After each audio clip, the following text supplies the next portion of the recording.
সবচাইতে ভয়ঙ্কর অভিজ্ঞতা, কোন প্রাণীর জন্য সর্বোচ্চ এবং সবচাইতে ভয়ঙ্কর অভিজ্ঞতা হচ্ছে মৃত্যু। এবং এত ভয়ঙ্কর অভিজ্ঞতা, এই অভিজ্ঞতাটা কারো কাছে শেয়ার করে যাওয়া যায় না। মরার সময় কেউ বলে যেতে পারছিল আমার মরতে এমন লাগছে, কইতে পারছে? কেমন লাগছে বলতে পারে? বলা যায় না। তার আগেই চলে যেতে হয় শৈশব, কৈশোর, যৌবন, বার্ধক্য, প্রৌঢ়ত্ব, হ্যাঁ, বয়সের ছাপ, কালো চুল দাড়ি সাদা হয়ে যাওয়া, দাড়ি চুলের শুভ্রতা, দুর্বলতা। This is the circle of life. ছোট্ট ছিলাম, বড় হলাম, সিঙ্গেল ছিলাম, ডাবল হলাম, তারপরে বাবা হলাম, তারপরে শ্বশুর হলাম, তারপরে নানা হলাম, তারপরে চলে যেতে হবে। This is the circle of life.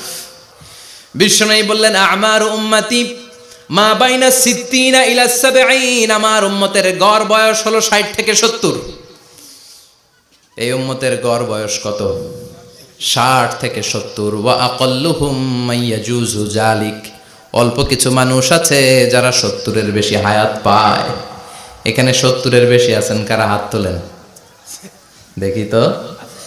কয়জন? একজন, দুইজন, তিনজন। মাশাআল্লাহ, আল্লাহ আরো হায়াত দেখ, আল্লাহ এদেরকে আরো হায়াত দারাজ করুক। চিল্লায় বলেন আমিন। তার মানে আমার উম্মতি মা বাইনা 60 ইলা 70। বিশ্বনবী বললেন এই উম্মতের গড় বয়স 60 থেকে 70, আর 70-এর বেশি হায়াত পাবে। ওয়া আকাল্লুহুম মাইয়াজুজু যালিক, 70-এর বেশি পাবে হাতে গোনা, গুনে বের করে ফেলা যায় একজন, দুইজন, তিনজন। বাকি সব 60-এর আগে নাই, ঠুস। চিল্লা এখন ঠিক কিনা? বাংলাদেশের গড় হায়াত কত মানুষের?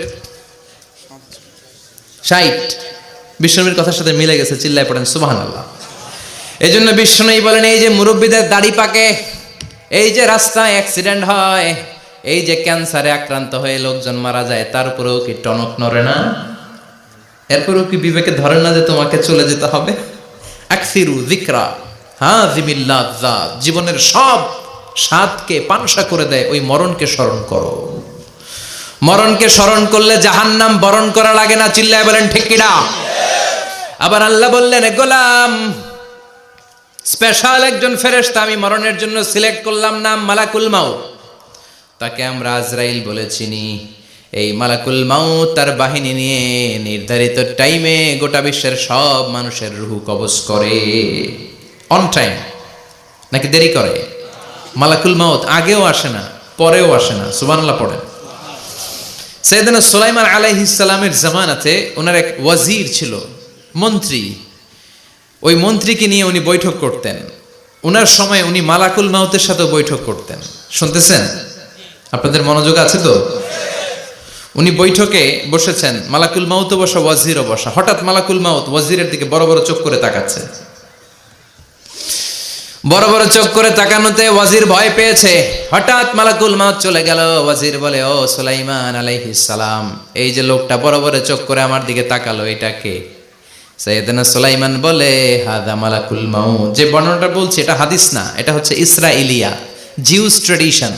কোরআন হাদিসের সাথে কোনো দ্বন্দ্ব নাই, তাই বর্ণনা করা যাবে। বিষ্ণু বলেছেন বাল্লিগু আন্নি ওয়ালাউ আয়া। আবার বলেছেন ওয়া হাদিসু আন বনি ইসরাইল ওয়ালা হারাজ। বনি ইসরাইলের ট্র্যাডিশন বর্ণনা করো, জিউস ট্র্যাডিশন বর্ণনা করো, এতে কোনো সমস্যা নাই। ওয়াজির বলে ও সাইয়েদনা সুলাইমান, বড় বড় চোখ করে যে তাকালো লোকটাকে? সাইয়েদনা সুলাইমান বলে হাদা মালাকুল মাউত, এটা মৃত্যুর ফেরেশতা। ওয়াজিরের কলিজায় পানি নাই। এটা কি ফেরেশতা? শুনে তো পিলে চমকে গিয়েছে। কয় কি? মালাকুল মাউত তো আমার চিনে ফেলাইছে, বাড়ি চিনে ফেলছে, আমার খবর আছে। সাইয়েদনা সুলাইমান আলাইহিস সালাম জিনদেরকে দিয়ে কাজ করাতেন, মেঘমালাকে দিয়ে কাজ করাতেন, বিশাল সিংহাসন নিয়ে পৃথিবীর প্রাচ্য থেকে পাশ্চাত্যে ঘুরে বেড়াতেন। সাইয়েদনা সুলাইমানকে ওয়াজির বলে ও সুলাইমান, মেঘমালাকে আদেশ করে দেন আমি আর এই ফিলিস্তিনের ভূখণ্ডে থাকতে চাই না। আকাশের মেঘমালার উপরে আমারে বসিয়ে দেন, আর বলে দেন আমারে নিয়ে যেন আকাশের মেঘমালা হিন্দুস্তানের ওই দূর পর্বতে রেখে আসে। আকসা আল হিন্দ, হিন্দের সবচেয়ে দূরবর্তী জায়গায় যেন আমারে রেখে আসে। সাইয়েদনা সুলাইমান বললেন আকাশের মেঘ যাও, আমার ওয়াজিরকে নিয়ে হিন্দুস্তানের একটা উপদ্বীপে রেখে আসো। রেখে আসা হলো। কিছুক্ষণ পর মালাকুল মাউত সাইয়েদনা সুলাইমানের কাছে হাজির। সাইয়েদনা সুলাইমান বললেন, ও মালাকুল মাউত কই ছিলা? কই একটু আগে হিন্দুস্তান থেকে আপনার ওজিরের রুহু কবজ করে আসছি। সুবহানাল্লাহ পড়েন। এটা আবার কেমন কথা, তুমি ওইখানে গেলা কেন? কয় রব্বুল আলামিন কিছুক্ষণ আগে আমার কাছে পয়গাম পাঠিয়েছে, যাও সাইয়েদনা সুলাইমানের ওয়াজিরের রুহুটা কবজ করো। কবজ করার জায়গা হলো হিন্দুস্তানের উপদ্বীপ। কোন জায়গায়? মালাকুল মাউত এসে দেখে সুলাইমান নবীর সাথে মিটিং করে। ওয়াজির কার সাথে মিটিং করে? সুলাইমান নবীর সাথে। কিন্তু ফরমানে লেখা রুহু কবজ করতে হবে কোথায়? হিন্দুস্তানে। সুবহানাল্লাহ কইবেন না? এজন্য বড় বড় চোখ করে আমি তাকিয়েছি আর মনে মনে ভাবলাম টাইম তো নাই, কারণ মৃত্যু তো অন টাইমে হতে হয়, এখনই ওর রুহু কবজ করতে হবে। কেমন করে ওইখানে যাবে আমি জানি না, আমি আগে চলে যাই। মালাকুল মাউত চলে গেল, যে দেখে ওই জায়গায় ওয়াজিরও হাজির। সাথে সাথে রুহু কবজ করে আল্লাহর কাছে চলে গিয়েছে। পড়েন সুবহানাল্লাহ। এজন্য আল্লাহ বললেন, মালাকুল মাউত আমি নির্ধারণ করে দিয়েছি, পৃথিবীর প্রতিটি মানুষ মালাকুল মাউতকে দেখবে, চাক্ষুষ দেখবে, ভালো হলেও দেখবে, খারাপ হলেও দেখবে। কার কথা? ভালো মানুষ যদি হয়, আল্লাহওয়ালা যদি হয়, ইসলাম প্রিয় যদি হয়, ডানপন্থী যদি হয়, মৃত্যুর সময় মালাকুল মাউত আলা সূরাতি শাবিন আলা আহসানি সূরা, একজন যুবকের আকৃতিতে চমৎকার ধবধবে সাদা একটা জুব্বা পরে, জান্নাত থেকে জান্নাতি কাফন নিয়ে, হানুত মিন হানুতিল জান্নাহ, জান্নাতের সুগন্ধি নিয়ে মুমূর্ষু রোগীর মাথার সামনে এসে বসে যায় আর দেহটার ইঙ্গিত করে বলে, ইয়া আইয়াতুহান নাফসুত তাইয়্যিবা, ও পবিত্র আত্মা। আরেক বর্ণনায় এসেছে, ইয়া আইয়াতুহান নাফসুল মুতমাইন্নাহ, ও প্রশান্ত আত্মা, উখরুজি ইলা মাগফিরাতিম মিনাল্লাহ, আল্লাহর ক্ষমার দিকে বের হয়ে আসো। উখরুজি ইলা মাগফিরাতিম মিনাল্লাহি ওয়া রিদওয়ান, আল্লাহর ক্ষমার সন্তুষ্টির দিকে রুহুটা বের হয়ে আসো। স্মুথলি বলার সাথে সাথে মুমিনের দেহ থেকে রুহুটা বের হয়ে আজরাইলের হাতে চলে যায়। স্মুথলি বলার সাথে সাথে স্বাচ্ছন্দ্যে আনন্দে মুমিনের দেহ থেকে রুহুটা সা করে বের হয়ে মালাকুল মাউতের হাতে এসে পড়ে। পড়েন সুবহানাল্লাহ। আল্লাহ এমন মৃত্যু তুমি আমাদের নসিবে রেখে দিও, চিৎকার করে পড়েন আমিন। আর যারা ইসলাম মানে নাই, আর যারা কোরআন মানে নাই, আর যারা দিন কায়েমের আন্দোলন করে নাই, দিনকে ভালোবাসে নাই, বাম আর রামপন্থী ছিল, নাস্তিক ছিল, ইসলাম বিরোধী ছিল, তাদের কাছেও মালাকুল মাউত আসে কি আসে না? চিল্লায় বলেন আসে কি আসে না? তাদের কাছেও আসে, কিন্তু আলা সূরাতি আকবাহি রাজুল, একজনের চেহারা যত ভয়ঙ্কর হতে পারে, যত নিকৃষ্ট হতে পারে, এরকম ভয়ঙ্করতম নিকৃষ্ট দুর্গন্ধওয়ালা একটা চেহারা নিয়ে আসে। রিজলাহু ফিল আরদ, পা থাকে জমিনে, রাসুহু ফিস সামা, হাদিসের বর্ণনা, পা দুইটা জমিনে, মাথা আকাশে। এসে ধমক দিয়ে জালিমের মাথার সামনে এসে বলে, ইয়া আইয়াতুহান নাফসুল খাবিসা, হে পাপাত্তা, হে অপবিত্র আত্মা, উখরুজি ইলা সাখাতিল্লাহি ওয়া গাদাবিহি, আল্লাহর রাগের দিকে, আল্লাহর অসন্তুষ্টির দিকে বের হয়ে আয়। মালাকুল মাউতের এই অর্ডার পাওয়ার সাথে সাথে রুহুটা কিন্তু বের হয় না। মুমিনের রুহুকে ডাক দিলে যেমনি স্মুথলি বেরোয়, কাফিরের রুহু এভাবে বেরোয় নাকি? কথা বলেন। রুহুটা ডানে যায়, ফাতাতাফাররাক, একবার রুহুটা ডানে যায়, আবার রুহুটা বায়ে যায়, আবার সামনে যায়, পায়ে যায়, হাতের মধ্যে ঢুকে ডানে বায়ে যায়। মালাকুল মাউত আবার ধমক দিয়ে বলে, ইয়া আইয়াতুহান নাফসুল খাবিসা, পাপাত্তা বের হয়ে আয়। রুহুটা আবার ডানে যায়, বায়ে যায়, সামনে যায়, পেছনে যায়। এবার ঘপাস করে মালাকুল মাউত রুহুকে ধরে টান মারে। সারা দেহটা থেকে প্রাণ রস সিক্ত করতে করতে দেহ থেকে রুহুটাকে টেনে হিচড়ে বের করে আনে। আর মুমূর্ষু রোগীটা চিৎকার মারতে থাকে। পড়েন না আউযু বিল্লাহ। একটা জীবন্ত ছাগলের চামড়াগুলো জবাই না দিয়ে কেউ যদি টেনে টেনে বের করে, ছাগল জবাই হয় নাই কিন্তু চামড়া এক পাশ থেকে টেনে টেনে টেনে হিচড়ে আপনি গা থেকে বের করলে যত কষ্ট হয়, এর চেয়েও বেশি কষ্ট দিয়ে মালাকুল মাউত বামপন্থী আর কাফেরদের রুহুটা দেহ থেকে বের করে আনে। পড়েন না আউযু বিল্লাহ। আমাদের রুহুটা যেন আল্লাহ, মুমিনদের রুহু আপনি যেভাবে কবজ করান, ওইভাবে যেন আমাদের রুহুটা বের হয়ে আসে। আর জোরে পড়েন আমিন। এজন্য আল্লাহ বললেন, বাল তুসিরুনাল হায়াতাদ দুনিয়া ওয়াল আখিরাতু খায়রুন ওয়া আবকা, পাগলের মতো মোহাচ্ছন্ন হয়ে এই দুনিয়াটার পেছনে ছুটে বেড়াও। এই দুনিয়া আসল নয়, আখেরাত হলো আসল। চিল্লায় বলেন ঠিক কিনা? অস্থির, আমরা অস্থির, আমরা ব্যস্ত দুনিয়ার লোভে আর মোহে পড়ে। আমাদেরকে যে মরতে হবে, চলে যে যেতে হবে, এটা ভাবার সময় আমাদের নাই। চিল্লাই কোন ঠিক কিনা? এজন্য বলা হয় মুতু ক্বাবলান তামুতু, মরার আগে একবার মরো। হাসিবু ক্বাবলান তুহাসাবু আলাইক, তোমার হিসাব কিয়ামতের দিন করার আগে তুমি তোমার হিসাব করো। জীবনে কি কি পাপ করেছি আমি জানি, আমার চেয়ে ভালো কেউ জানে না। চিল্লায় বলেন ঠিক কিনা? কি কি অন্যায় করেছি আমার হৃদয়ের মধ্যে কথাগুলো আছে না নাই? পৃথিবীর কেউ না জানলেও আমি জানি কি জানি না। এজন্য হাসিবু ক্বাবলান তুহাসাবু আলাইক, তোমার হিসাব বসার আগে নিজে হিসাব করো কি কি করলা। আসল মরণের দিন শটান হয়ে তো শুয়ে পড়ো ভাই। মরার আগে আরেকবার মরো। মরার আগে আরেকবার কি করবেন? কথা বলেন। মরার আগে কি করতে হবে? হঠাৎ একদিন বিছানায় শটান হয়ে শুয়ে যান, চক্ষুটা বন্ধ করেন, ভাবেন মরে গিয়েছেন। এই তো মালাকুল মাউত চলে এসে রুহটা নিয়ে গেল। আত্মীয় স্বজন চিৎকার চেঁচামেচি শুরু করে দিল, কান্নার রোল পড়ে গেল চারদিকে।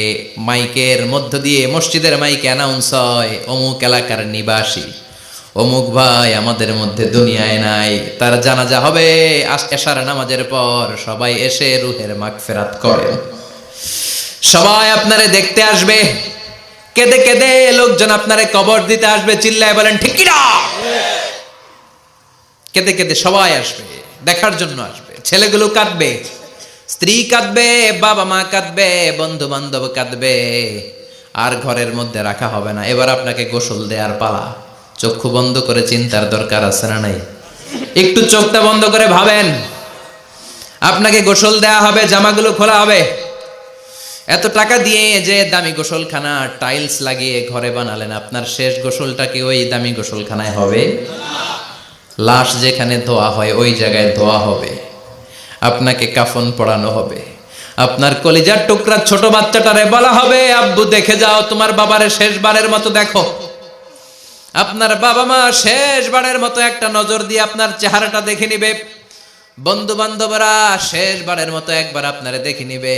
জানাজার জায়গায় নেওয়া হবে। হবে না এই ঘটনাটা আমাদের? হ্যাঁ, হবে কি না? হাজার হাজার মানুষ শেষ বিদায় দেওয়ার জন্য আসবে। চারটা তাকবীর দিয়ে ইমাম নামাজ শুরু করবে। আল্লাহু আকবার, আল্লাহু আকবার, আল্লাহু আকবার, আল্লাহু আকবার বলে নামাজ শুরু করবে। নামাজ শেষ। এবার পালকিতে করে কবরে যাওয়ার পালা।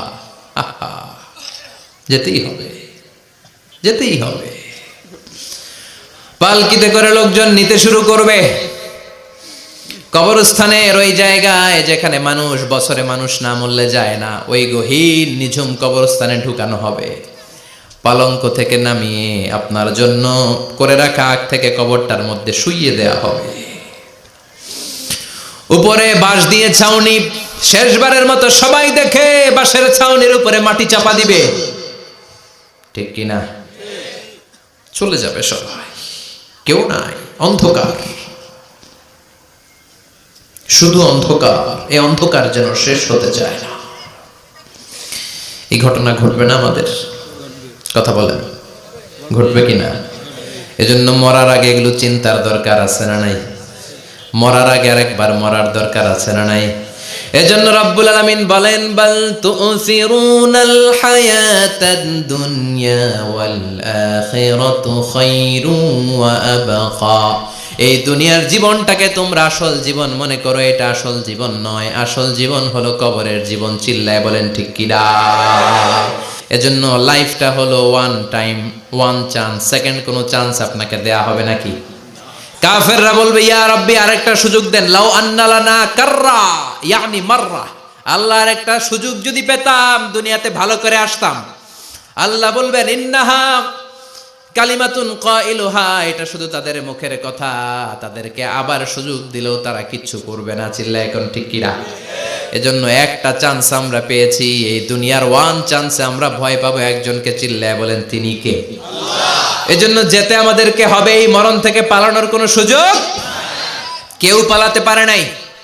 এই মরণ হলো আখিরাতের প্রবেশদ্বার। মরণ নামক পালকিতে চড়ে আমরা কবরের ভেতরে ঢুকি। মরণ হলো প্রথম পর্ব, কবর হলো দ্বিতীয় পর্ব। যেরকম ঠিক কিনা? এজন্য বিশ্বনবী বললেন, আল কবর রাউদাতুম মিন রিয়াদিল জান্নাহ আও হুফরাতুম মিন হুফারিন নার। কবর হলো কারো জন্য জান্নাতের বাগান, কারো জন্য জাহান্নামের গর্ত। আমরা বলি, আল্লাহ আমাদের কবরটারে জান্নাতের বাগান বানাও। আরো জোরে পড়েন আমিন। আবার বিশ্বনবী বললেন, ইন্নাল কবরা আউয়াল মানজিল মিন মানাজিলিল আখিরাহ। কবর হলো আখিরাতের মানজিলগুলোর প্রথম মানজিল। আখিরাতে একটার পরে একটা অনেকগুলো স্টেশন আপনাকে পার হতে হবে। প্রথম স্টেশনটার নাম হলো কবর। প্রথম স্টেশনের নাম কি? এই কবর নামক স্টেশনে যদি আপনি মাফ পেয়ে যান, সামনের সব স্টেশনগুলোতে মাফের ব্যবস্থা করবে কে? আল্লাহ। আর কবর নামক স্টেশনে যদি ধরা খেয়ে যান, আপনার মায়ের আছে না নাই? লাশটাকে যখন রাখা হয়, লাশটা চিনে কে আমারে রাখলো, কে আমাকে ধৌত করলো, কে আমারে কাফন পড়ালো। এজন্য বিষ্ণুই বলেছেন, মুমূর্ষের সামনে বসে বসে পড়ো, লা ইলাহা ইল্লাল্লাহু মুহাম্মাদুর রাসূলুল্লাহ। লাকিনু মাউতাকুম লা ইলাহা ইল্লাল্লাহ। মুমূর্ষের সামনে দাঁড়িয়ে দাঁড়িয়ে পড়ো, লা ইলাহা ইল্লাল্লাহ।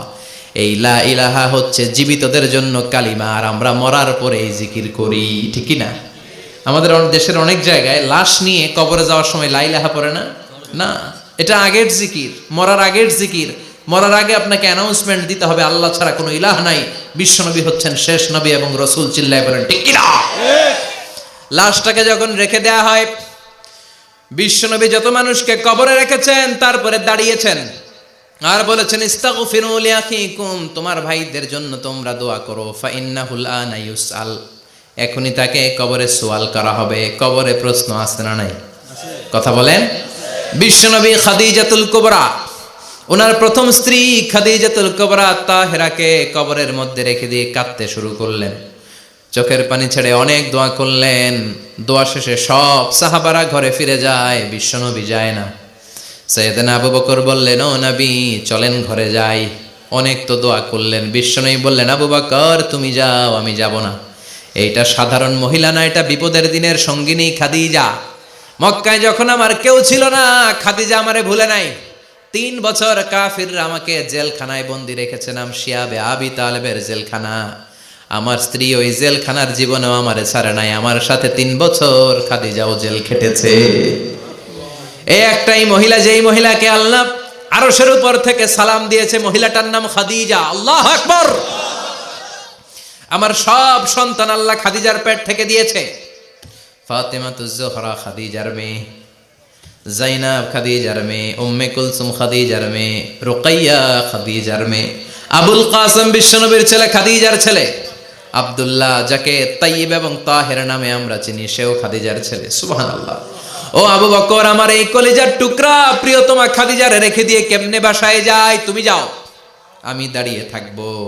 এখনই মুনকার নাকির এসে খাদিজারে প্রশ্ন করবে, আমি দেখবো খাদিজা উত্তর দিতে পারে কিনা। আর প্রশ্নের উত্তর যদি ভুল করে ফেলে, কবরের উপর থেকে আমি নিজে প্রশ্নের উত্তর দিয়ে দেব। সাইয়েদনা জিবরাইল বললেন, নবী আপনার আর দাঁড়িয়ে থাকার দরকার নাই, আবু বকরের সাথে ঘরে চলে যান। আল্লাহ জানিয়ে দিয়েছে, খাদিজার কবরের প্রশ্নে যদি কোনো সমস্যা হয়, আরশের উপর থেকে খাদিজার প্রশ্নের জবাব আল্লাহ নিজে দিয়ে দিবে। এজন্য কবরের আযাব থেকে বিশ্বনবী পানাহ চেয়েছেন। বিশ্বনবী বলেছেন, আল্লাহুম্মা ইন্না নাউযু বিকা মিন আযাবিল কবর।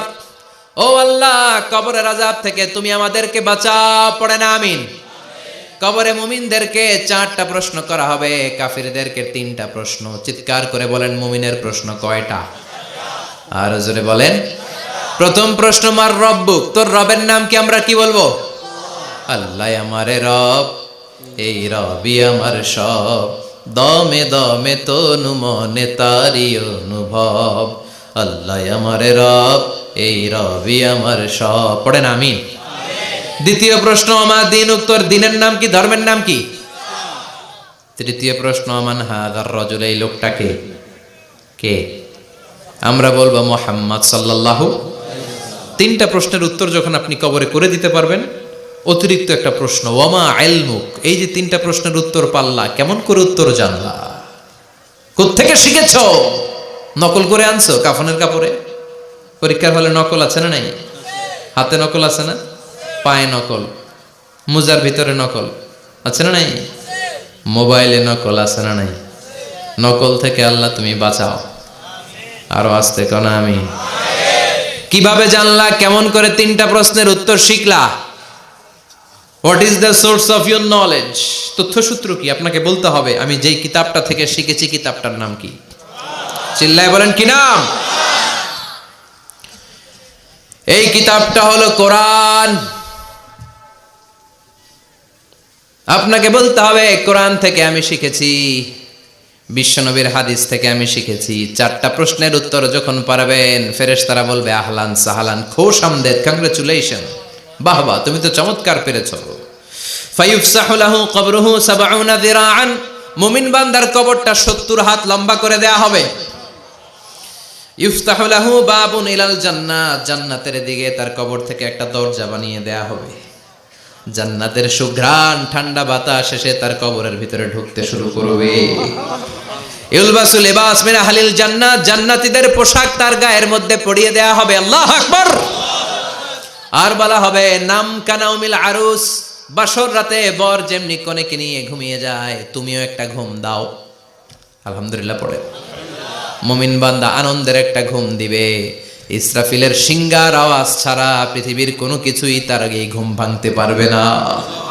আল্লাহ আমরাও যেন সেদিন কবর একটা মজার ঘুম দিতে পারি, তুমি তৌফিক দাও। জোরে পড়েন আমিন। এবার বামপন্থী নাস্তিক আর কাফেরদের পালা, ইসলাম বিদ্বেষীদের পালা, আলেম ওলামাদের শত্রুদের পালা, ইসলামকে যারা বিজয়ী শক্তি হিসেবে মানতে পারে নাই তাদের পালা। চিল্লা এখন ঠিক কিনা? ওদেরকেও একই প্রশ্ন, রব কে? ওরা বলবে আমি জানি না। আমাদের উত্তর আল্লাহ। ওরা বলবে আমি কিচ্ছু জানি না, আমি সব ভুলে গেছি, আমার মাফ করে দেন, আমি কিছুই জানি না। তবে আমি ইসলাম বিরোধীদের সাথে চলতাম, যারা ইসলাম রে বাস দিত আমি তাদের সাথে স্লোগান দিতাম। এরকম ডাকাইত আছে না নাই? দ্বিতীয় প্রশ্ন, মা দিন, তোমার ধর্মের নাম কি? কয় আমার ধর্ম নাই, আমার ধর্ম কর্ম নাই, আমি খালি দুনিয়া কে মজা লেলো, দুনিয়া তোমারই হ্যায়, আমি খালি দুম্মা চলে দুম। আছে না নাই? আমি শুধু মৌজ মাস্তিতে ব্যস্ত ছিলাম, আমার দুনিয়া নাই, দিন নাই, আখেরাত নাই, রবকে আমি জানি না, ধর্মকে জানি না। ইসলাম বিরোধী রাজনীতি আমি করতাম, মাও সেতুংয়ের রাজনীতি, কার্ল মার্কসের রাজনীতি, বুশের রাজনীতি, ডোনাল্ড ট্রাম্পের রাজনীতি, বামপন্থীদের রাজনীতি। চিল্লা এখন ঠিক কিনা? কোনো ধর্ম নাই। এই লোকটাকে চিনো কিনা বলো। বিশ্বনবীর চেহারা দেখিয়ে বলা হবে এই লোকটাকে, কয় জানি না। এরে আমি মানতাম না, এরে আমি গালে দিতাম। এরকম জাহান্নামের নরকীট আর পিতৃ পরিচয়হীন জারদ সন্তান বাংলার দেশেও আছে না নাই? এই মহামানবটাকে গালি দিয়ে পৈশাচিক আনন্দ পায়। পত্রিকায় লিখে, ব্লগের মধ্যে লিখে, ইন্টারনেটে কার্টুন বানিয়ে বানিয়ে পৈশাচিক ফুর্তি করে। এগুলো জাহান্নামের কীট, এগুলো জারদ সন্তান, বাপ মায়ের ঠিক নাই। চিল্লা এখন ঠিক কিনা? আমার নবীরে যারা গালি দেয় এগুলোর বাপ মায়ের ঠিক আছে? এগুলোর কোনো গোড়া আছে? এগুলোর কোনো শেকড় আছে? এগুলো আগাছা। চিৎকার করে বলো ঠিক কিনা? বলবে আমি জানি না। ফেরেশতারা বলবে দাঁড়া, আমরা জানি। তোর সাথে কেমন আচরণ করতে হবে আমাদেরকে ট্রেনিং দিয়েছে কে? এবার শুরু হবে মাইর। কি শুরু হবে? কথা বলেন, মাইর। ফায়ুদরাবু বিমা তারিকা মিন হাদিদ, লোহার হ্যামার দিয়ে শুরু হবে মাইর। এক একটা হ্যামারের বাড়িতে মাথাটা ফেটে চূর্ণ বিচূর্ণ হয়ে যাবে, দেহটা জামিনের ভেতরে 70 গজ ডুবে যাবে, দেবে যাবে। ওর চিৎকারে কবরস্থানটাও থারথার করে কাঁপবে।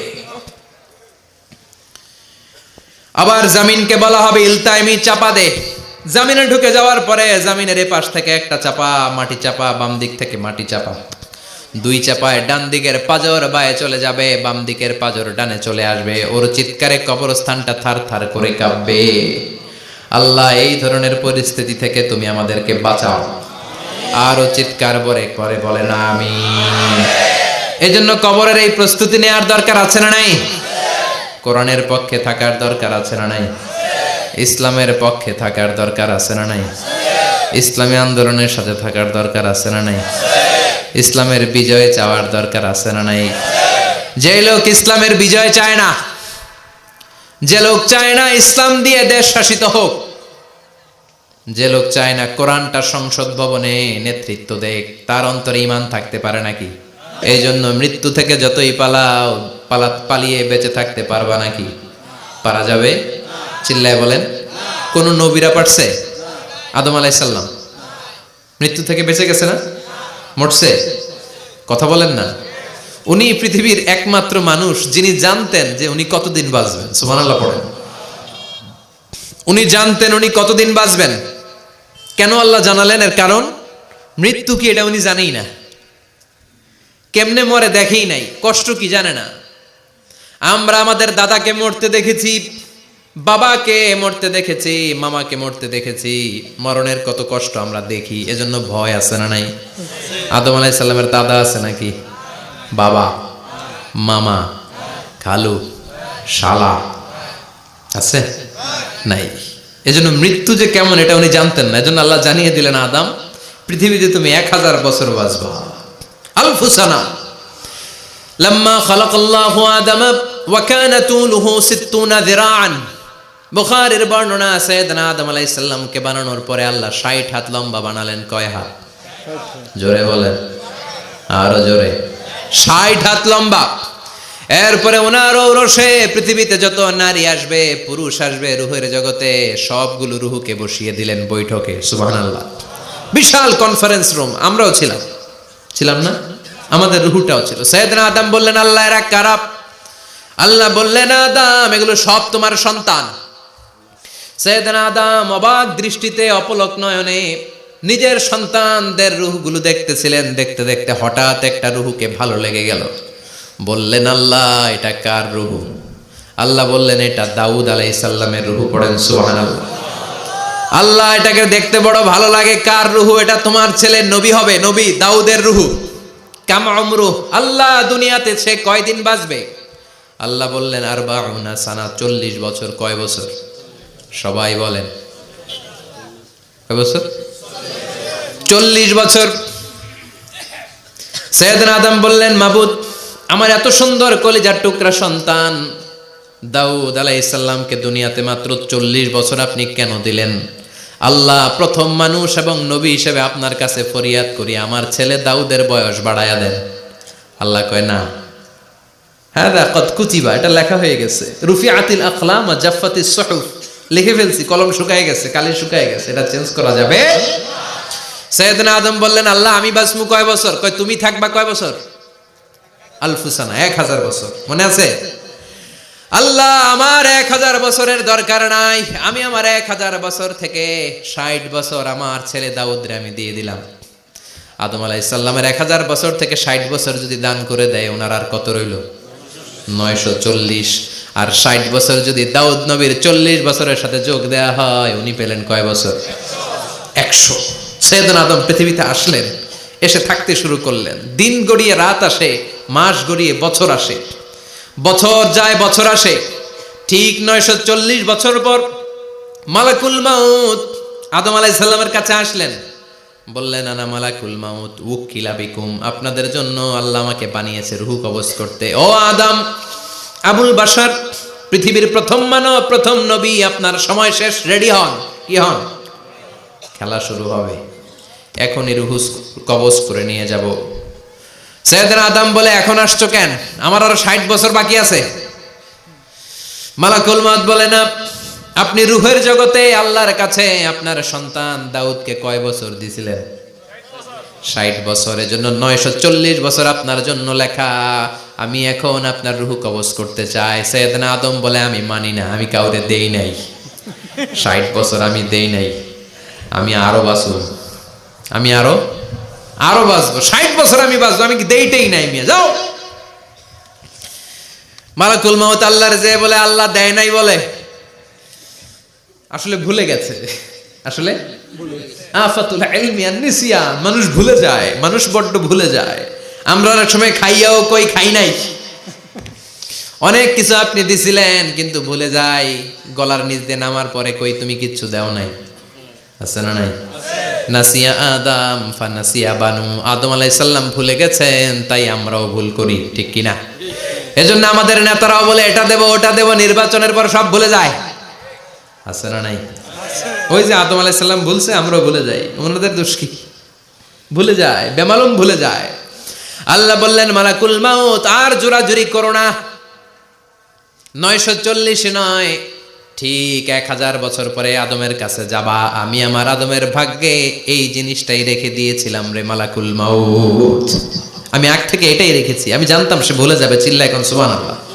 তার মানে পৃথিবীর সবচাইতে লম্বা মানুষ, 60 হাত লম্বা, এত শক্তিশালী আদম আলাইহিস সালাম শ্রীলঙ্কাতে প্রথম নেমেছিলেন। 1 লাফ দিলে আধা মাইল চলে যাইতেন। সুবহানাল্লাহ। কি লম্বা মানুষ, থাকতে পারছে? কথা নাই, ঘুমে ধরছে? শেষ করে দেই। হ্যাঁ, আরো কয়েক মিনিট চলবে? চলবে চলবে। তাকবীর দেন, লিল্লাহি তাকবীর।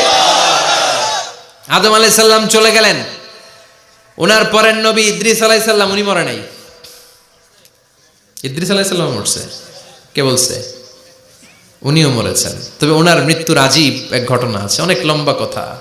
এক ফেরেশতার সাথে ওনার বন্ধুত্ব হয়েছিল। বলেছিলেন আমি আকাশ দেখতে চাই, আল্লাহর কাছে অনুমতি চাই। আল্লাহ বলল ঠিক আছে, ইদ্রিসকে আকাশে ঘুরাও।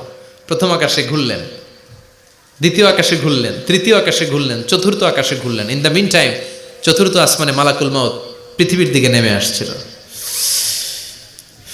ওই ফেরেশতা বলে মালাকুল মাউত আপনি কই যান? মালাকুল মাউত বলে একটু আগে আল্লাহ ফরমান জারি করেছে, চতুর্থ আসমানে আমার নবী ইদ্রিসের রূহ কবজ করো। সুবহানাল্লাহ। আমি বললাম আল্লাহ আপনার পাঠানো নবী সাইয়েদনা ইদ্রিস থাকে দুনিয়ায়, চতুর্থ আসমানে পামু কই? আল্লাহ কয় কথা নাই, দৌড় দে। আমি দৌড় দিলাম, এসে দেখি ইদ্রিস আলাইহিস সালাম এখানে রেডি। সুবহানাল্লাহ। ওয়া রাফা'নাহু মাকানান আলিয়্যা। ইদ্রিস আলাইহিস সালামের রূহ কবজ দুনিয়ায় হয় নাই, চতুর্থ আকাশের মধ্যে হয়েছে। একটু চিৎকার করে পড়বেন সুবহানাল্লাহ। এরপরে সুলাইমান আলাইহিস সালাম, উনি তো মরে নাই, মরছে? উনি জিন চালাইতো, উনিও মরবে?